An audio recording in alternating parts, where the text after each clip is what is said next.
দুনিয়াতে নাই আমার নবীকে ক্যান্সেল করবে এমন কেউ নাই, বরং তাদের কাছে আমার মুস্তাফা যায় নাই। মক্কার একটা রসম ছিল, সন্তান দুনিয়াতে আসলে মারা দুধ খাওয়াতো না।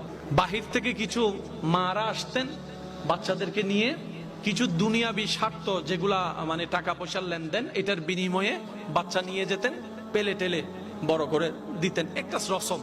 মক্কাতে নবী রহমাতুল্লিল আলামিনের আগমন। আওয়াজ যেন ছোট না হয়, জোরে জোরে বলেন। কাফেলা আসছে বাচ্চা নিতে, শুননেওয়ালা শুনে নবীর ব্যাপারে একটু খেয়াল করবেন, ওই বাচ্চার বাপ নাই। তো যে শুনেতে বলে যে যার বাপ নাই নিব না, এটাই তো কথা। শেষ পর্যন্ত নিয়েছেন কে?